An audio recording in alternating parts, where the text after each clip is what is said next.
our lives are so busy with important things. Like I said, everything I've meant, Children, family, spouse, that relationship, your work, that's important. Your spiritual work, that's important. Your personal wellness. Health, right? Health. Sure. Oh, so many important things. And technology sometimes helps and sometimes distracts.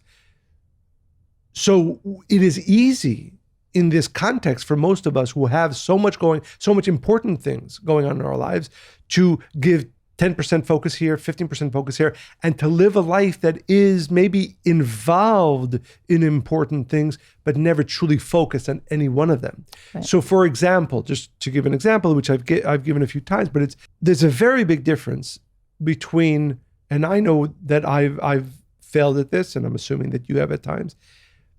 For instance, you can be with your children, And not be. but are you there at 100%? Right. Are you there at 90%? Are you there at 10%? You can be at your work. You could be there at 100%, at 90%, at 10%. So I think a big part of the understanding is that how do I bring myself to be at 100% of all the things that I am doing? Rather than saying, well, I'm sitting with my family, but I'm worrying about something that's going on at work. Or I'm at work and I'm worrying about something that's going on with my family. You're feeling guilty, you're not with your family. Exactly. Mm-hmm. So that's one level, which is how do we get better? And I think part of this is the training of the mind to be able to, because and science tells us that in any given moment, we are receiving, call it distractions, but stimuli. As I'm sitting here right now, my mind sees that there's a cabinet there. It sees that there's trees out there. It hears the buzzing of the fly. It also knows that I'm recording a podcast. So out of the 1,000 different stimuli, I have to train myself to focus on the most important task at hand.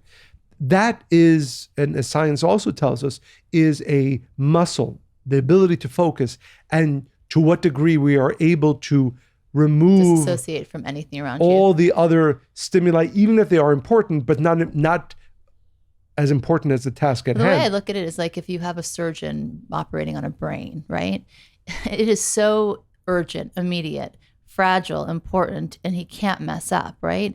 We do that in terms of things that we feel are immediate and urgent, and you cannot neglect.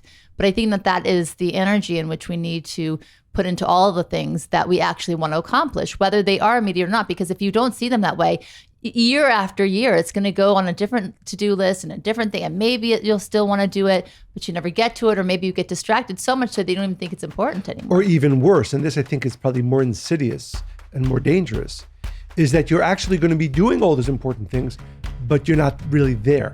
You're not 100% present.